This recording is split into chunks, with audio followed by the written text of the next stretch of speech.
নমস্কার বন্ধুরা, পাহাড়ের মাঝখানে অবস্থিত আনন্দের নির্জন গ্রামে রাঘব নামে এক নম্র কৃষক বাস করতেন। ভগবান শিবের প্রতি তার অটল ভক্তির জন্য পরিচিত রাঘব প্রতিদিন গ্রামের মন্দিরে প্রার্থনা করে দেবতাকে তাজা ফুল এবং দুধ দিয়ে শুরু করেছিলেন। তার জীবন যদিও সহজ, শিবের সাথে গভীর আত্মার সংযোগে পরিপূর্ণ ছিল। একদিন শ্রাবণ মাসে রাঘবের গভীর অভিজ্ঞতা হয়েছিল। তিনি শিবলিঙ্গের সামনে নজুহাত হওয়ার সময় তিনি একটি অপ্রতিরোধ শান্তি এবং হঠাৎ উষ্ণতা অনুভব করেছিলেন, যেন শিবের দৃষ্টি তার উপর পড়ছে। তিনি খুব কমই জানতেন যে এই ঐশ্বরিক দৃষ্টি তার জীবনে উল্লেখযোগ্য পরিবর্তন আনবে।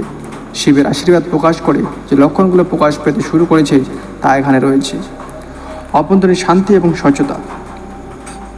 রাঘব যে প্রথম লক্ষণটি লক্ষ্য করেছিলেন তা হলো অভ্যন্তরীণ শক্তির এবং অতুলনীয় অনুভূতি।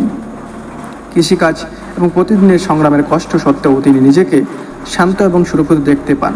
তার মন এক সময় দুশ্চিন্তায় ভরা এখন পরিষ্কার ছিল, তাকে নতুন জ্ঞানের সাথে সিদ্ধান্ত নিতে সক্ষম করে। এই প্রশান্তই ছিল রাঘবকে ঐশ্বরিক পরিকল্পনায় আস্থা রাখতে এবং তার দুশ্চিন্তা থেকে মুক্তি দেওয়ার জন্য শিবের পথ। রাঘবের অন্তর্দৃষ্টি সাধারণভাবে তীক্ষ্ণ হয়ে উঠল। তিনি প্রাণবন্ত স্বপ্ন এবং অন্তর্দৃষ্টিভক্তি পেতে শুরু করেছিলেন। প্রায়শই সেগুলি হওয়ার আগেই জিনিসগুলো অনুভব করতেন। এই উচ্চতর সচেতনতা তাকে আবহাওয়ার পরিবর্তন পূর্বাভাস দিতে সাহায্য করেছিল, যার ফলে ফসলের ভালো হয়। যেন শিব তার কানে প্রকৃতির গোপন কথা ফিসফিস করে বলছে, সমৃদ্ধি পৌঁছে নিশ্চিত করেছিল। আমার 3 অটল সংকল্প। শিবের আশীর্বাদে রাঘবের সংকল্প দৃঢ় হয়। যে কাজগুলো সে সময় দুঃসাধ্য মনে হতো সেগুলো এখন পরিচালনাযোগ্য বলে মনে হয়েছে। তিনি তার সামর্থ্যের প্রতি অবিচল বিশ্বাসের সাথে চ্যালেঞ্জ মোকাবিলা করেছেন। এই নতুন সংকল্পটি ছিল রাঘবের মধ্যে সাহস এবং আত্মবিশ্বাস জাগিয়ে তোলার শিবের উপায় নিশ্চিত করে যে তিনি কখনোই তার লক্ষ্যে ছেড়ে দেননি। আবার 4 দয়া এবং সহানুভূতি। রাঘব অন্যদের সাথে তার মিথস্ক্রিয়ার পরিবর্তন লক্ষ্য করতে শুরু করে। তার হৃদয় করুণার সাথে উন্মুক্ত হয়েছিল। বিনিময়ে কিছু আশা না করে তাকে হৃদয় আচরণ করতে পরিচালিত করেছিল।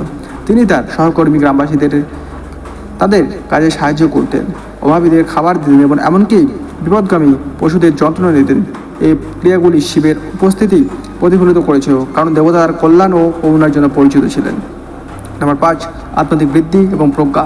রাঘবের আত্মাত্মিক যাত্রা উল্লেখযোগ্যভাবে গভীর হয়েছে। তিনি শিবের মন্ত্রগুলি ধ্যান এবং জেপে আরও বেশি সময় ব্যয় করেছিলেন। আত্মাত্মিক গ্রন্থ সম্পর্কে তার উপলব্ধি প্রসারিত হয়েছে এবং তিনি প্রায়শই গ্রামবাসীদের সাথে তার জ্ঞান ভাগ করে নিতেন, তাদের সৎ জীবনযাপন অনুপ্রাণিত করতেন। আর আত্মাত্মিক দৃষ্টি বৃদ্ধি শিবের দৃষ্টির একটি স্পষ্ট চিহ্ন ছিল, যা রাঘবকে জ্ঞান এবং উচ্চ চেতনার দিকে পরিচালিত করেছিল। নাম্বার 6 অলৌকিক সুরক্ষা। বেশ কয়েকটি অনুষ্ঠানে রাঘব অলৌকিক সুরক্ষা অনুভব করেছিলেন। প্রচণ্ড ঝড়ের সময় আশেপাশে ক্ষেত বিধ্বস্ত হলেও তার ফসল অক্ষত থেকে যায়। একবার এটি বন্যপ্রাণী আর গবাদি পশুকে হুমকির মুখে ফেলল, অবনীয়ভাবে পিছু ছাড়ল।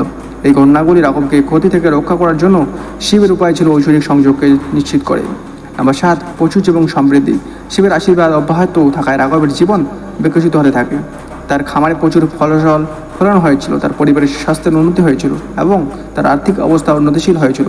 এই প্রাচুর্য শুধু বস্তুগত জগৎ ছিল না, এটি তার পরিবারের মধ্যে ভালোবাসা, আনন্দ এবং তৃপ্তির প্রাচুর্য ছিল। শিবের দৃষ্টি রাঘবের জীবনের প্রতিটি ক্ষেত্রে সমৃদ্ধি এনেছিল। চূড়ান্ত উপলব্ধি। এই লক্ষণগুলির মাধ্যমে রাঘব বুঝতে পেরেছিল যে শিবের দৃষ্টি কেবল ঐশ্বরিক অনুগ্রহের দিকে নয়, বরং রূপান্তরের দিকে ছিল।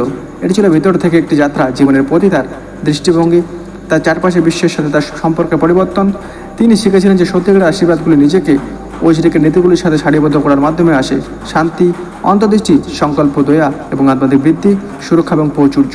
রাঘবের গল্পটি একটি অনুসরণ হিসাবে যে যখন শিবের দৃষ্টি আপনার উপর পড়ে, এটি গভীর রূপান্তর এবং ঐশ্বরিক দিক নির্দেশনা নির্দেশ করে। এই লক্ষণগুলি সূক্ষ্ম বা অলৌকিক হোক না কেন, আপনাকে উদ্দেশ্য, পরিপূর্ণতা এবং আত্মাত্মিক জাগরণের দিকে নিয়ে যায়। রাঘবের জীবন যার পরিবর্তন এনেছিল, তেমনি যে কেউ বিশ্বাস এবং ভক্তি ধার্মিকতার নীতিগুলিকে আলিঙ্গন করে শিবের ঐশ্বরিক দৃষ্টির রূপান্তরের শক্তি অনুভব করতে পারে। সো বন্ধুরা, এটা আমার ভিডিওতে চ্যানেল সাবস্ক্রাইব করে পাশে রাখুন। জয় বন্দে মাতরম। আপনাকে জয়।